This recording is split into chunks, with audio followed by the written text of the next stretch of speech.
Good, y'all. It's your partner. We in this thing, man. Good to see you guys, man. What it do, man? Y'all know what time it is. It's time for that counter. We had to run that thing back, y'all. So, man, take that picture for your mom and them and holler at your partner. Let's get into this. All right, y'all. Let's go. Where we are here to help entrepreneurs either start business or grow your already existing business. I'm here with an entrepreneur guru, my friend Liddell. Typically, tangible assets hold their value versus non-tangible assets. I'm not against stocks at all, period. I just like for my money to be backed by something that's tangible, physical, that I can go see and feel it's mine. What's good, y'all? It's your partner. We had to run that thing back, man. It's time for that Countermove podcast, man, today, man. We had to run that thing back, but we had a good little time yesterday, man, but we had to run that thing back, man. Had a little bit some difficulties, but I wanted to do it the right way. I wanted to start off first and foremost saying thank you guys for tuning in with your partner every Thursday, really at about 5 o'clock. We ran a little bit late today because we get everything set up, make sure it's running right this time. But I wanted to start off, guys, saying thank you just for investing your time with me. And I'm also going to tell you this. This is not going to be a political podcast. This is a principles-led podcast. In other words, we're going to look at principles and principles alone, no matter what side of the aisle it falls upon. The whole thing of this thing is to infuse wisdom into the discussion and to make things a little bit more plain. I'm going to tell you this. I don't know everything, guys. So if I get something wrong, please call me out. You know how to get in touch with me, whether it be a DM, email for those that know me, a text message, holler at me. I'm right here. But y'all see how I look. I look fresco. Y'all see that color coordination. Don't shout me down because I look better than you. It's all good, baby. But guys, let's move forward. Guys, we are streaming on all platforms. We're talking about Instagram, Facebook, LinkedIn, also a couple other ones as well. Also, we're YouTube. We're everywhere, guys. So every single Thursday at this time frame at 5 p.m., you're gonna see your partner trying to make things plain. Okay. But hey, guys, let's lean in, guys. We're gonna begin talking about inflation. Okay, inflation.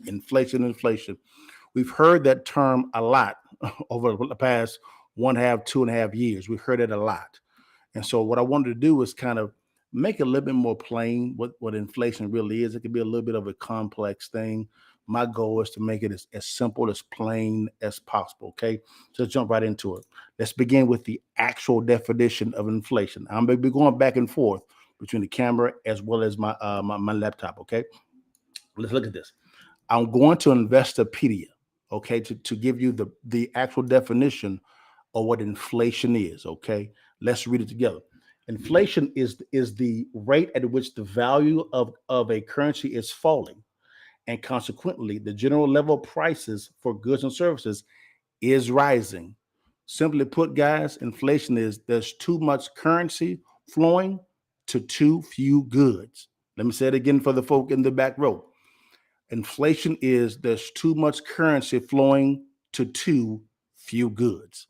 That's what realistic inflation is, okay? It's very simple. But I thought it would be wise also, guys. I think Investopedia actually does a very good job with an actual real short video illustration to kind of make it a little more plain, okay? So indulge me for a second. Here we go.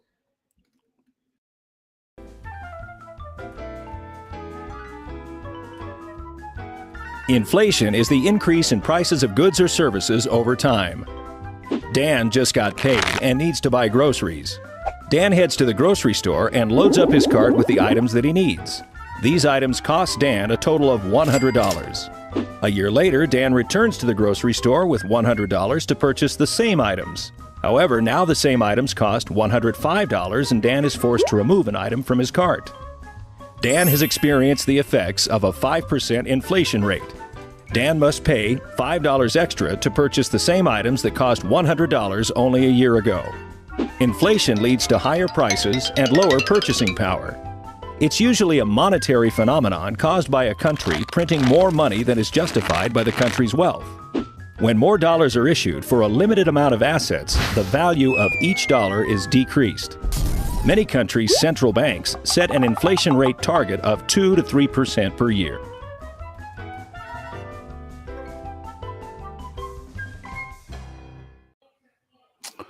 Guys, that was some good information that was shared within that video. I thought that video would actually make things a little bit more plain. I want to focus on two big points on that video. One of the points that it actually made was as inflation rises, the buying power of your dollar declines. Okay, so you see inflation actually rising. The natural consequence to a high inflation rate is your dollar amount begins to decline. Okay. That is a reality. No matter what is communicated by anyone in your circle, you cannot refute economic principles. Again, we're communicating principles on this podcast. Principles and principles alone, no matter what side of the aisle it comes upon. Okay. All right. Also, at the end, you also saw that central banks put into their calculations a 2 to 3% inflationary point. Now, you may be saying this here, hey, Liddell, wait a minute. Is that true? That's actually great. Every single year, when it comes to the central bankers, they put in the formula a 2 to 3% inflationary rate increase. How do we know that? Well, I'm 43. I'll be 43 this year in a couple of months, y'all. I'm getting a little old, y'all. It's all good, baby. I still look good. What happens is when I was young, I loved a piece of candy called Mamba. Man, that was my candy. And I also love Skittles as well. I don't eat that much anymore, but I love that thing. Now, here is the thing that back then I could actually buy Mamba back then for 99 cents, the entire package. You get a total package. It'll be about 5 pieces of candy, and each kind of candy actually has its own flavor: strawberry, orange, banana. That was the thing for me. I could buy that for 99 cents. Now to get a package of Mamba, I believe was about $1.75. Damn near $2. That's how you can see, no matter your age, inflation, that 2 to 3% is cooked in the books. That really happened back in 1973. That's when they took us off the gold standard. I'm not going down that rabbit hole right now. I'm going to stick on to inflation, okay? But now that we understand what inflation is, let's look at the rates. Now let's look at this, guys. Let's go back to the things here. All right, boom. Here is the current annual inflation rate, okay, for the United States from 2012 to 2022. Okay, look at the rates. You said 2012 1.7, 2013 1.5, 2014 0.8, 2015 0.7. Not bad. 2016, 2.1. Same thing as 2017, 2.1. 18, 1.9. 19, 2.3. 2020, 1.4. 1.4. 2021, 7%. 2022, 8.6%.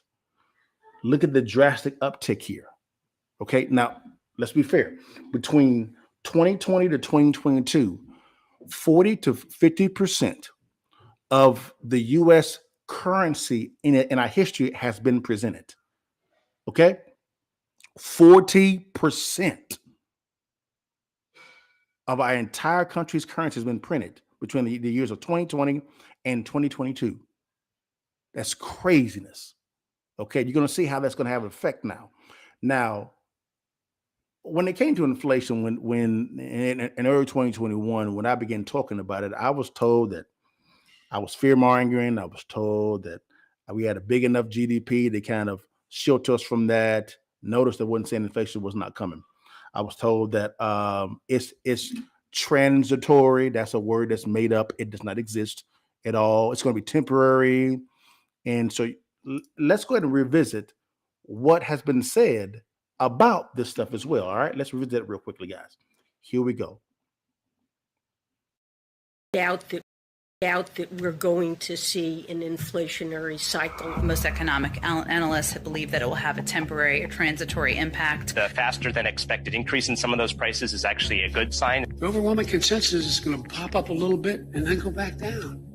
No one's talking about this great, this is something that will settle down. Transitory.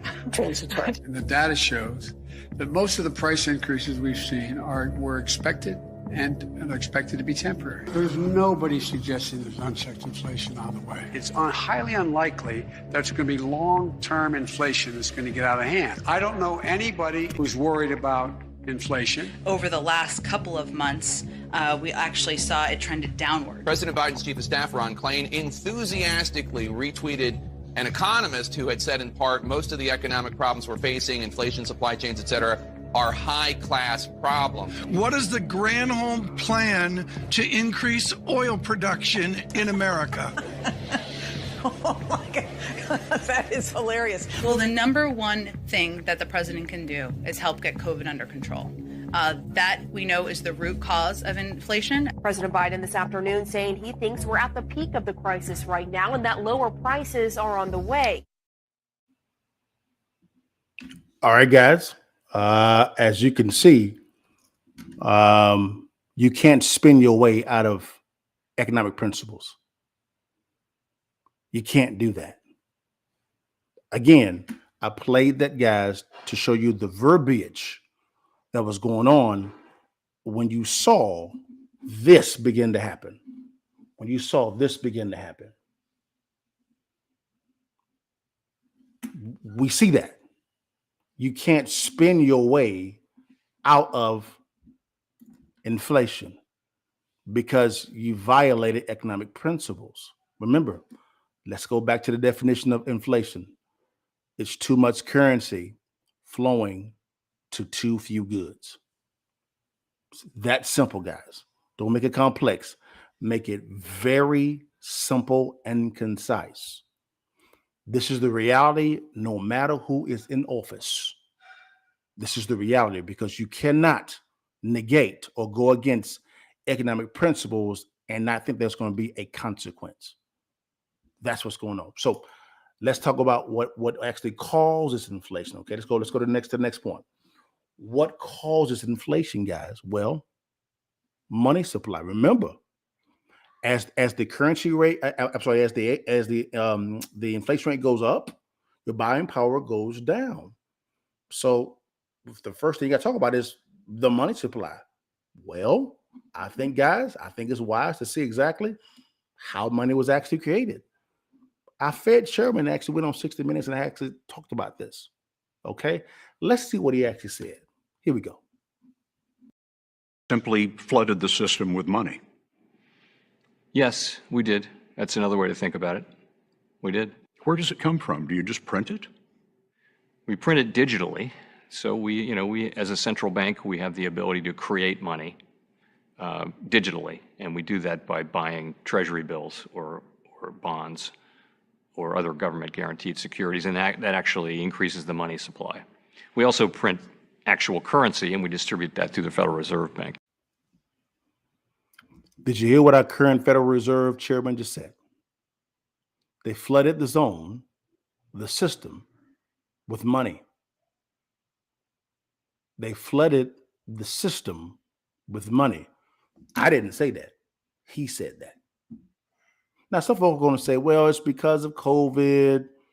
I understand that. That still does not negate that you have to abide by economic principles.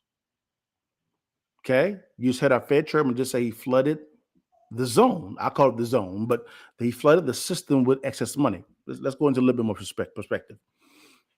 Out of the $1.7 trillion that was spent on COVID, out of all of the money spent on COVID, forgive me, 1.7 trillion has not been spent. There's nowhere for that money to go. Let's give a little bit of a history lesson. In 1973, when Nixon took us off the gold standard, okay, we became a debtor nation. What does that mean? Money is only created when debt is created. Okay, we became a debtor nation. Okay, money can only be created when there's debt created. You hear what he said? They're actually buying bonds, so they're printing this money, whether it be digitally or actual currency itself, and then buying government bonds with that. That's all they're doing. They're creating debt. That's all they're doing. and they're putting it on their balance sheet as an asset. That's all they're doing. They flooded the zone, guys. That's all they did. That's one of the reasons why we have inflation. That's one of the reasons why. Now let's go to the second reason, okay, guys? Because that's 4. That second reason, guys, is what is called the industrial output. What do I mean by that? Well, now you get into that supply chain, so to speak. For instance, whenever debt is created, it has to flow to something. Whenever you're in a debtor nation, money has to flow. It has to be flowing. So now you have the money supplies produced via the federal chairman. Then what happens? It has to flow to what? Goods and services. So that's the flow of goods and services. Well, what's happening right now, guys? There's a bottleneck there. In California, only one of the docks out of the many docks is open 24/7. You have high gas prices, which means diesel fuel is high, which is causing an impediment to goods, to services, goods being transported by what? Trucks.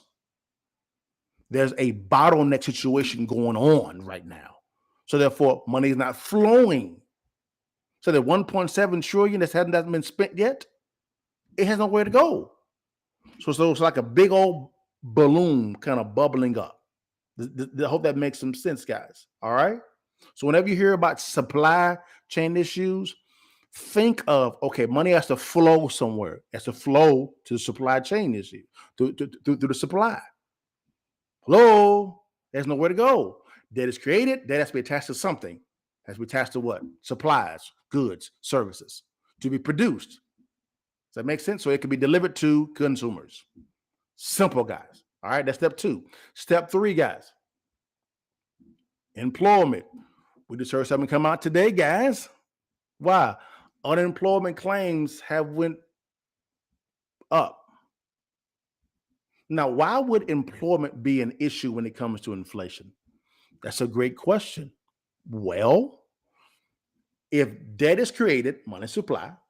Number 2, that money has to flow to goods and services. Number 2, who is delivering or putting those goods and services together? Employees. Whenever there is a plethora of employees available, wages go up because of the fact that what's happening is what? Is you actually have employers competing over the same employees. Does that make some sense? So ideally, this happened back in the mid-90s, and I experienced this when I was working during that time frame. Actually, I'm sorry, in the 2000s. Forgive me. And you could get a job at one company, and then the next week get an offer from another company at a higher price point. That's great for employees because why? They're making more money. What's the problem though? Inflation is outpacing wages. Uh-oh. We got an issue now. Because now, number 1, the money supply has been created, all right, via debt. Okay. Number 2, that money flows to goods and services. You have a bottleneck there. Okay. There's a pinch there. Number 3, it can't flow to the employees. Why? Because there's a bottleneck when it comes to producing the goods and services. So the employees are not showing up to work, whether it be because there's work available. This is now effort now.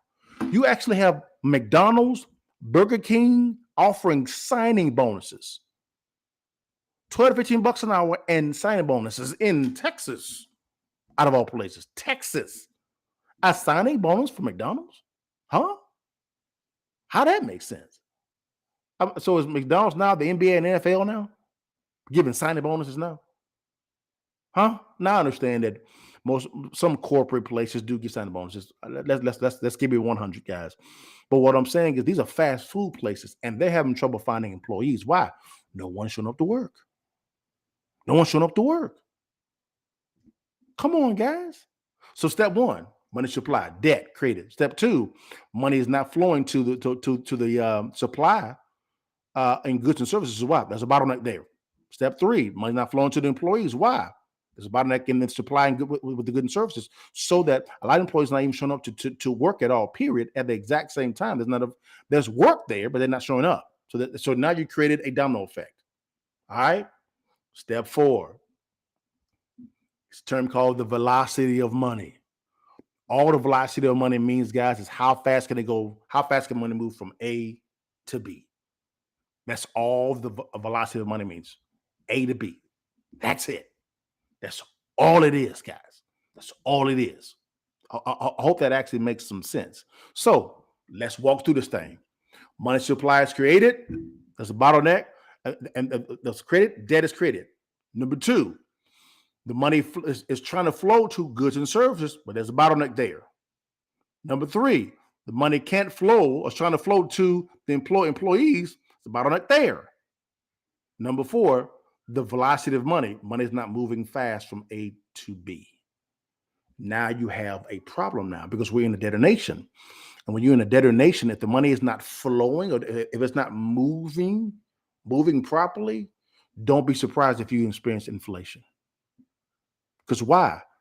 Money's just sitting there. It has nowhere to go. So you have pressure building up like a bubble. It's just building up. Remember, in the last 2 years, 40% of the currency of this year of this nation's currency in its history has been printed in the last 2 years.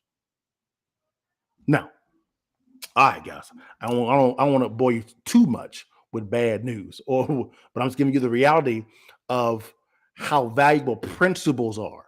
You have to make sure that you are pushing wise principles, not a political ideology. Okay, boom. How long will inflation last? That's a great question, but I'd say it's been here since 1973. Once you took the dollar off the gold standard, it was here to stay. And right now, guys, 8.6% is the current 40-year high in the history of our country. It ain't going nowhere. And notice, now watch this. You actually had the Fed chairman. We heard him talk a couple minutes ago. The Fed chairman, they're trying to raise the rates. Now, why do they do that for? They're trying to burn the excess cash out of the system to curtail the inflation. Fun. It's not a fun fact, but here's the real issue. The regular rates ain't working. Paul Volcker did this back in the 1980s. Rates went up to 20%. I said 20%. This is going to be a stagflation, I believe. It's going to be a serious correction, guys. It is. It sure is. But guys, so I would say when it comes to inflation, it's here to stay. It ain't going nowhere, y'all. It ain't going nowhere. All right. Now, y'all know this. It's called the countermove for a reason. So what is your countermove? Here it is, guys. Notice, someone like myself, I love real estate. And also, while I'm here, guys, let me grab this for you. All right. I like tangible assets. Tangible. Here are 2 silver bars. 2, these are 10 ounces a piece. I own a lot of this. So I pulled it out is because of the fact that whenever inflation is actually high like this, what tends to go up? Tangible assets. So if your life savings or your wealth is tied up in dollars, I advise you to move it very quickly into an environment that's outpacing the rate of inflation. And it gives you the leeway to begin to leverage that to acquire tangible assets like silver. You know me, I love real estate. My real estate portfolio values went up astronomically, as well as the rents. I'll give you an example. We looked at our portfolio in just Mississippi alone. Okay. The 15 properties there, the subdivision we actually acquired, guys, we were able to increase our rents from $18,000 a month to $22,000 a month. All right. Does that make sense?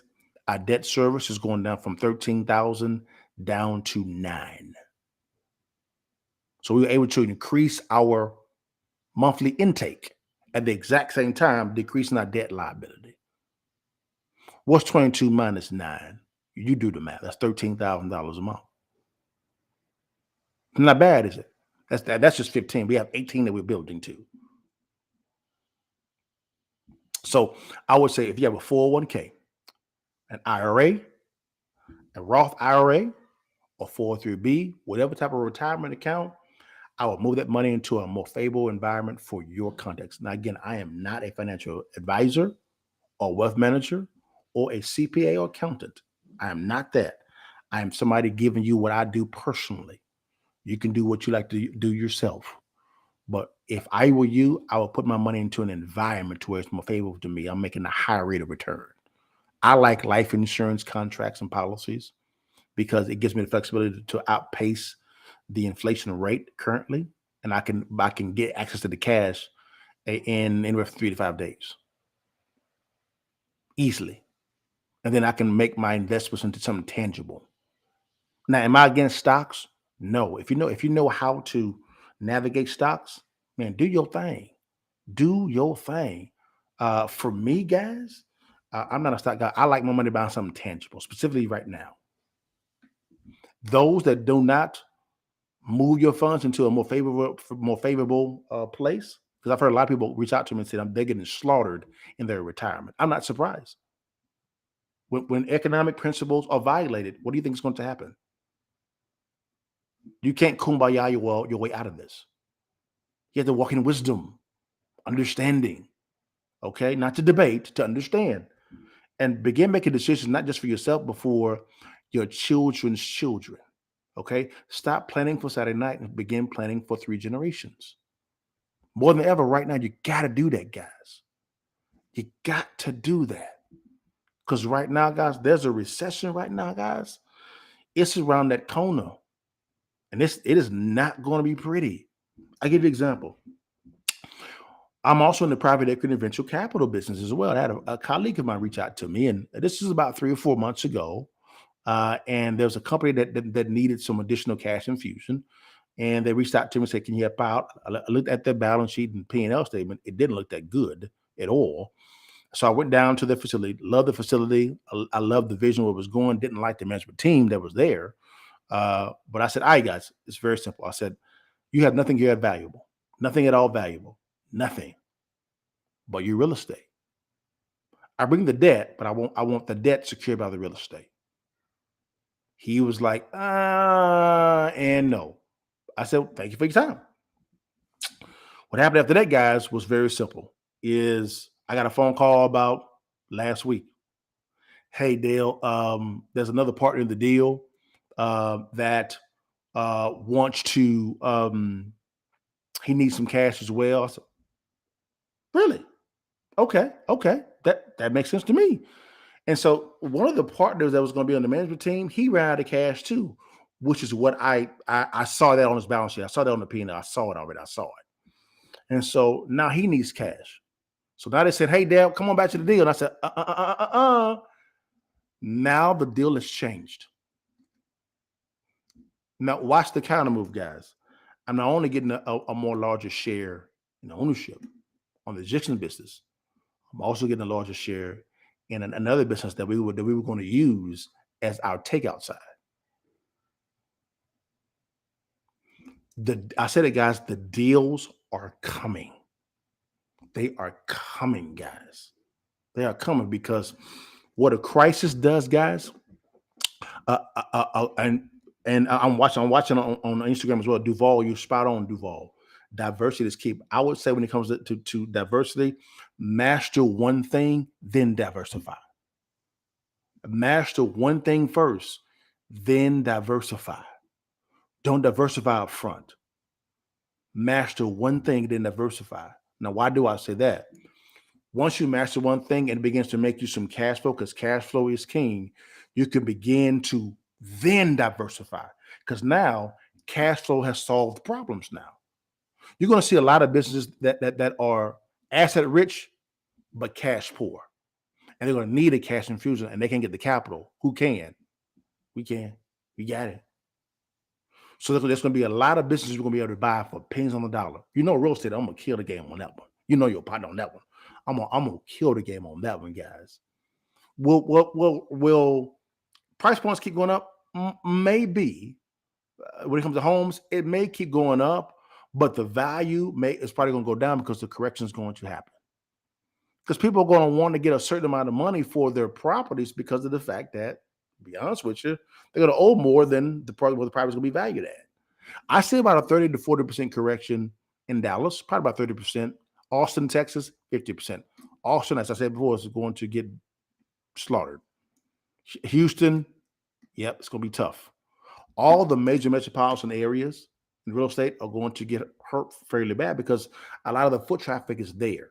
A lot of the inflation is right there. All right. So what do? I buy in those smaller towns.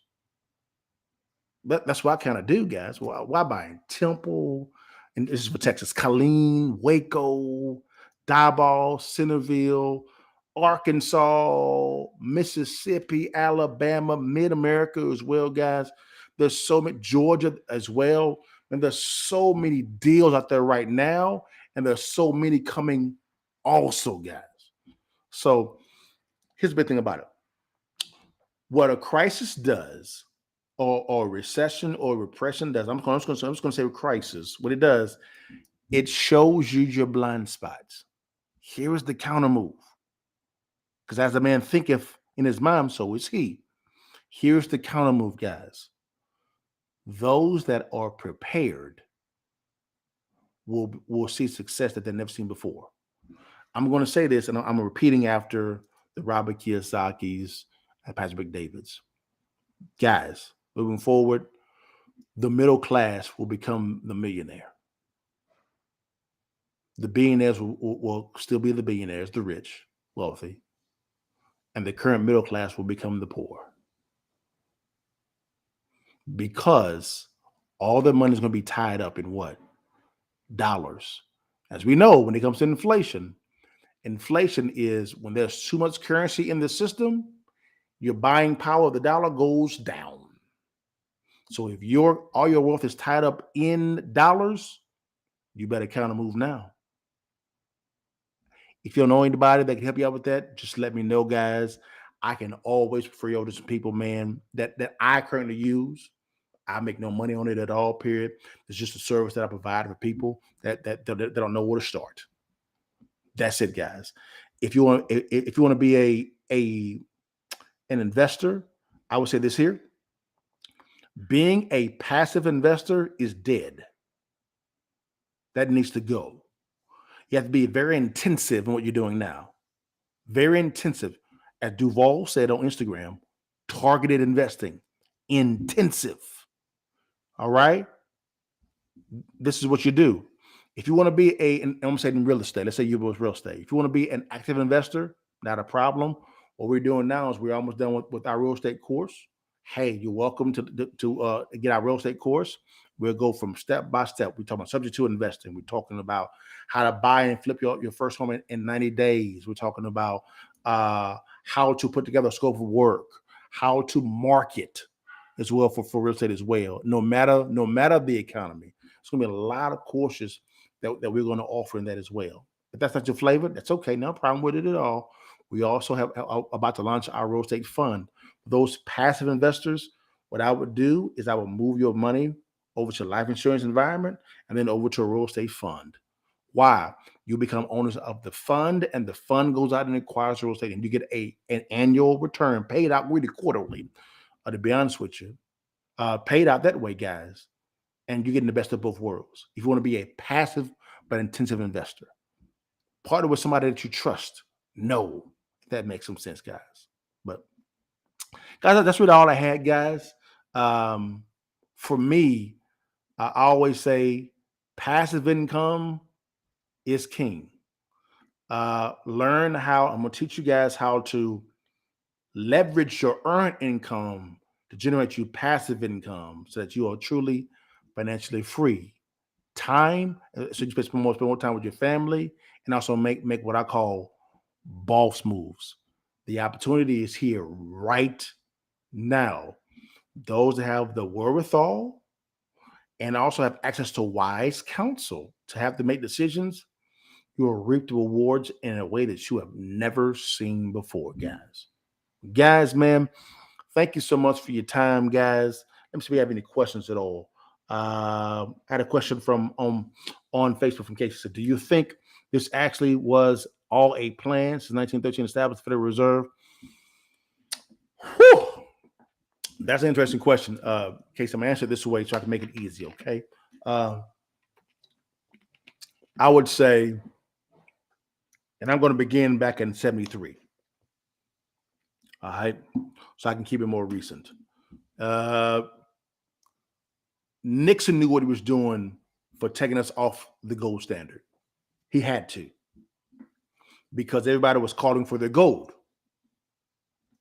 And America had printed too much currency that wasn't backed by enough gold. So he had to do that. He understood that by doing that, he doomed the currency. Let me give you a little fun fact. There's been over 2,000 plus currencies made, okay, throughout the world history. 100% of these currencies have failed. 100. Okay? None of them have succeeded. None of them have. None. Hope that answers your question. So, but what Nixon tried to do is I believe what he did also is he didn't tie the dollar to oil barrels, but he had always sealed the fate of the currency because of the fact that, to be honest with you guys, taking it off something tangible like a gold standard, that killed the dollar. That doomed it. Now, what they tried to do in the past is here they tried to ship a lot of the. Now, one of the questions that I got a lot of times, Liddell, is if inflation has been happening since 1973, or maybe even earlier, why haven't I felt it? That's a great question. Here's the thing. Have you guys ever wondered this question? Have you guys ever wondered this? Why does does the U.S. have so many humanitarian programs for countries outside the U.S.? Simple. Well, that was a mechanism for the U.S. government, which I think was a good move from a policy standpoint or a balancing standpoint, to ship over the ship that inflationary debt across the seas, because then they had people like China and Japan. Japan is the number. It was the number one buyer of our debt, and then China was number two. They actually would buy our debt, guys. They would actually buy it. Fun fact here, guys. They ain't buying it no more. So they cannot ship. They can't ship it out at all. No one's buying the debt anymore. So the luxury of shipping out inflationary dollars to other countries, that ain't happening no more. Or it's happening very sparingly. But you notice they're over there in Ukraine. And this is both sides of the aisle. Why? Since ain't no one buying the debt, what do you got to do? You got to find another place to ship out the inflationary dollars. But they're not doing it fast enough. Does that make some sense, guys? And so when I learned that fact, guys, that was very interesting. I just said, golly, guys. That's why I like tangible assets. It is a great cushion for dumb monetary policies. And notice I said 73. Nixon was a Republican president. You had Jimmy Carter next. He was horrible. Then you had Reagan. Reagan kind of did a little something from a monetary standpoint. Then you had, I believe, George Bush, the first one. He kind of buried himself a little bit. Then you had Clinton. I think Clinton was an okay president as well also, just like Reagan was.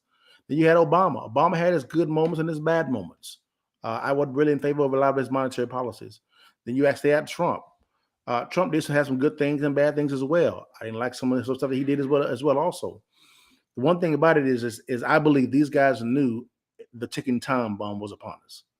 Once Nixon did what he did with the gold standard, the time was ticking.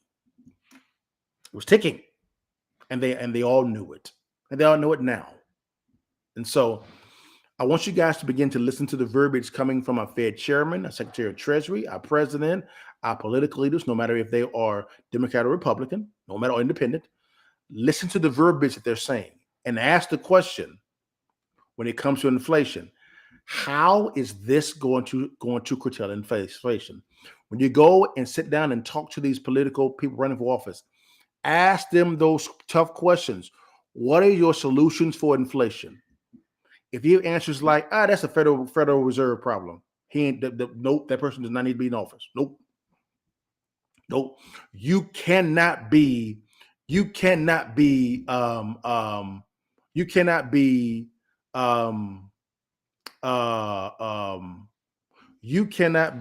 prescribing.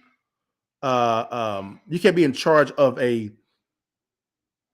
budget and you don't know how to curtail inflation. You're managing. You don't have the power to purge. You're managing trillions of dollars. You don't know how to curtail inflation. You got to go.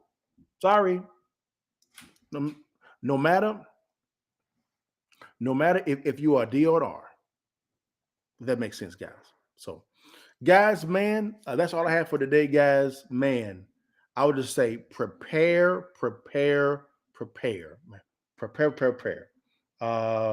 Let me see here. Anybody else want to have anything to say real fast? We got a lot of comments coming on Facebook, guys. Let's see here. Okay. Yeah, we're good, guys. Guys, if you have any questions, guys, reach out to me. Let me know if I can be of any assistance at all, guys. I'm here.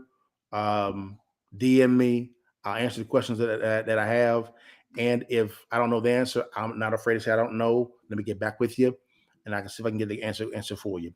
Duval said the Fed knows this would happen, and we're willing to. I love this statement on Instagram, guys. I love this statement that Duval just said. The Fed knows this would happen and was willing to let the general public suffer. He is spot on.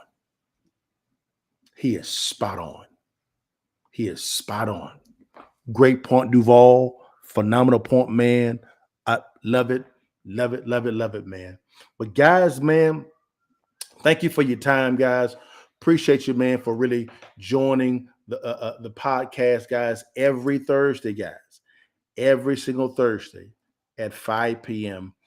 I'll be diving in into financial issues to congratulate, correct, offer some reason. And what I do also is I'll also bring some people on. We can have an economic discussion and really kind of lean in and really begin to prescribe some solutions. The key word is solutions to these problems. All right, guys, man. Hey, guys, thank you so much for your time. God bless you. And I'll see you next time, guys. If you have any questions for me at all, please don't hesitate to reach out to me. I'm right here. But one last question. I think I may have another thing. Hold on, guys. Okay. Yep. That's it, guys. Well, guys, thank you so much for your time. God bless you. Again, if I can be of any assistance, let me know, guys. All right, guys. Peace. What do these two words mean to you? Do these two words strike fear in you, or do these two words motivate you? Your vision will determine that. Let's look at the definition of these two words, new normal. A new normal is a state to which an economy, society, etc. settles following a crisis when this differs from the situation that prevailed prior to the start of the crisis. That's an interesting definition. There's always a financial component that's tied to a new normal. A new normal will always show you where your blind spots are located. The majority of the population complains when there is a new normal present. This is how you can point out the audience that has mismanaged their finances. The act of complaining is the action that keeps this audience blind.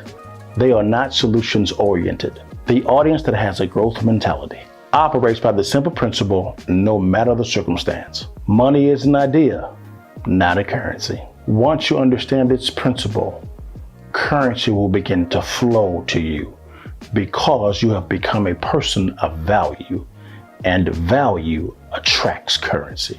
Over the next coming weeks, we're going to begin to unpack this concept of Money is an idea and not a currency.